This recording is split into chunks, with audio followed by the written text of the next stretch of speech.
ನಿನ್ನೆ ಮಂಗಳೂರಿನಲ್ಲಿ ವಕ್ಫ್ ತಿದ್ದುಪಡಿ ಕಾಯ್ದೆ ವಿರುದ್ಧ ಪ್ರತಿಭಟನೆ ಆಯಿತು. ವಿಷಯ ಅದಲ್ಲ, ಪ್ರತಿಭಟನೆಯ ನಂತರ ಏನಾಯಿತು ಅದು ಇಂಪಾರ್ಟೆಂಟ್. ಮಂಗಳೂರಿನಲ್ಲಿ ಪೊಲೀಸ್ ಕಾರ್ನಲ್ಲಿ ಪ್ರತಿಭಟನಾಕಾರರಿಗೆ ಡ್ರಾಪ್ ಕೊಡೋ ವ್ಯವಸ್ಥೆ ಆಗಿದೆ. ನಿನ್ನೆ ಮಂಗಳೂರಿನಲ್ಲಿ ವಕ್ಫ್ ವಿರುದ್ಧ ಪ್ರತಿಭಟನೆಗೆ ಬಂದಂತಹ ಪ್ರತಿಭಟನಾಕಾರರು ಎಲ್ಲ ಮುಗಿಸ್ಕೊಂಡು ಪೊಲೀಸ್ ಕಾರ್ನಲ್ಲೇ ಹಾಯಾಗಿ ಡ್ರಾಪ್ ತಗೊಂಡಿದ್ದಾರೆ.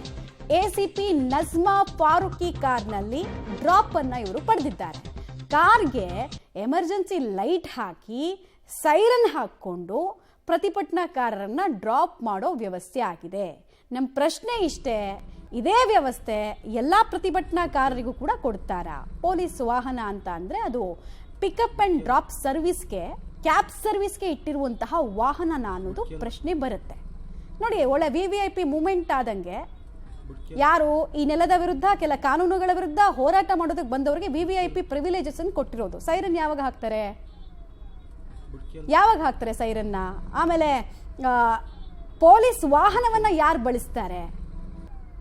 ಪೊಲೀಸ್ ಹುದ್ದೆಗೆ ಬಂದವರು ವಿಪರೀತ ಕಷ್ಟಪಟ್ಟು ಎಕ್ಸಾಮ್ ಕಟ್ಟಿ ಎಲ್ಲ ಮಾಡ್ಕೊಂಡು ಬಂದವ್ರಿಗೆ ಅಂಥದ್ದೊಂದು ಪ್ರಿವಿಲೇಜ್ ಸಿಗುತ್ತೆ. ಅದು ಡ್ಯೂಟಿಯ ಭಾಗ. ಇವ್ರಿಗೆ ಹೆಂಗೆ ಸಿಕ್ತು? ಎಲ್ರಿಗೂ ಇದೇ ಸಿಗುತ್ತಾ? ಹಾಗಾದ್ರೆ ಡೀಟೇಲ್ಸ್ ಕೊಡ್ತಾರೆ ಸುಕ್ಪಾಲ್. ಇಷ್ಟೊಂದು ಪ್ರೀತಿ, ಪ್ರೇಮ, ವಾತ್ಸಲ್ಯ ಯಾಕೆ ಪ್ರತಿಭಟನಾಕಾರರ ಬಗ್ಗೆ ಉಕ್ಕಿ ಹರಿದಿದ್ದು ಪೊಲೀಸ್ನವ್ರಿಗೆ? ಎಲ್ಲ ಪ್ರತಿಭಟನಾಕಾರರಿಗೂ ಮಂಗಳೂರಿನಲ್ಲಿ ಇದೇ ವ್ಯವಸ್ಥೆನಾ ಅಥವಾ ಇವ್ರಿಗೆ ಮಾತ್ರ ಸ್ಪೆಷಲ್ ಎಂಟ್ರಿನಾ?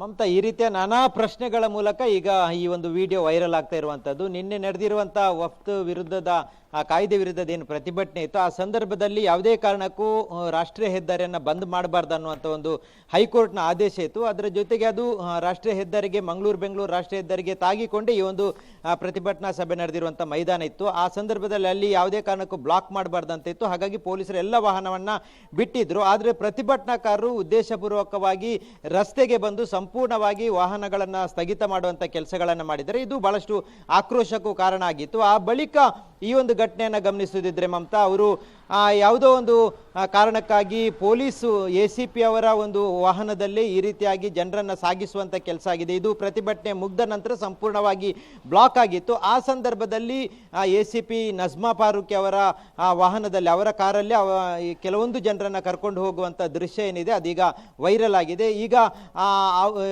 ಸಾರ್ವಜನಿಕರು ಪ್ರಶ್ನೆ ಮಾಡಿರುವಂಥದ್ದು, ಯಾವ ಕಾರಣಕ್ಕಾಗಿ ಈ ಪ್ರತಿಭಟನಾಕಾರರನ್ನ ಅಲ್ಲಿಂದ ಶಿಫ್ಟ್ ಮಾಡುವಂಥ ಕೆಲಸ ಆಗಿದೆ, ಅಲ್ಲಿಂದ ಅವರ ವಾಹನದಲ್ಲಿ ಕರ್ಕೊಂಡು ಹೋಗೋ ಕೆಲಸ ಆಗಿದೆ ಅನ್ನುವಂಥ ಪ್ರಶ್ನೆ ಸಾಕಷ್ಟು ಈಗ ಸಾಮಾಜಿಕ ಜಾಲತಾಣಗಳಲ್ಲಿ ಚರ್ಚೆ ಆಗ್ತಾ ಇರುವಂಥದ್ದು. ಇನ್ನೊಂದು ಕಡೆಯಲ್ಲಿ ಪೊಲೀಸರು ಇದಕ್ಕೆ ಕ್ಲಾರಿಫಿಕೇಶನ್ ಕೊಡುವಂಥ ಕೆಲಸಕ್ಕೂ ಮುಂದಾಗಿದ್ದಾರೆ. ಇದು ಅಲ್ಲೊಬ್ಬ ಓರ್ವ ಯುವಕನಿಗೆ ಅಪಘಾತ ಆಗಿತ್ತು ಈ ಒಂದು ಸಂದರ್ಭದಲ್ಲಿ. ಹಾಗಾಗಿ ಆತನನ್ನ ಈ ಕಾರ್ನಲ್ಲಿ ತಗೊಂಡು ಹೋಗಿದ್ದಾರೆ ಅನ್ನುವಂಥ ಒಂದು ಮಾಹಿತಿಯನ್ನು ಈಗ ಪೊಲೀಸರು ಹೇಳ್ತಾ ಇರುವಂಥದ್ದು. ಆದರೆ ಇದರ ಸತ್ಯಾಸತ್ಯತೆ ಬಗ್ಗೆ ಚರ್ಚೆ ಆಗ್ತಾ ಇರುವಂಥದ್ದು. ಜೊತೆಗೆ ಸತ್ಯಾಸತ್ಯತೆ ಬಗ್ಗೆ ಹಿರಿಯ ಅಧಿಕಾರಿಗಳು ತನಿಖೆ ಮಾಡುವಂಥ ಅಗತ್ಯತೆ ಇದೆ. ಆ ಸಂದರ್ಭದಲ್ಲಿ ಸೈರನ್ ಹಾಕ್ಕೊಂಡು, ಲೈಟ್ ಹಾಕ್ಕೊಂಡು ಬಹಳಷ್ಟು ವೇಗವಾಗಿ, ಅಷ್ಟೊಂದು ಕ್ರೌಡ್ ಇದ್ರು ವೇಗವಾಗಿ ಯಾಕೆ ತಗೊಂಡೋಗಿದ್ದಾರೆ ಅನ್ನುವಂಥ ಪ್ರಶ್ನೆ ಈಗ ಕಾಡ್ತಾ ಇರುವಂಥದ್ದು. ಪೊಲೀಸರು ಈ ರೀತಿಯಾದಂಥ ಒಂದು ಕ್ಲಾರಿಫಿಕೇಶನ್ ಅನ್ನು ಕೊಡ್ತಾ ಇದ್ದಾರೆ.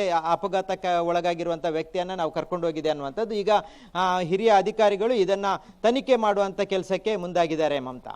ರೈಟ್, ಧನ್ಯವಾದ ಸುಕ್ಪಾಲ್ ತಮ್ಮ ಮಾಹಿತಿಗಾಗಿ.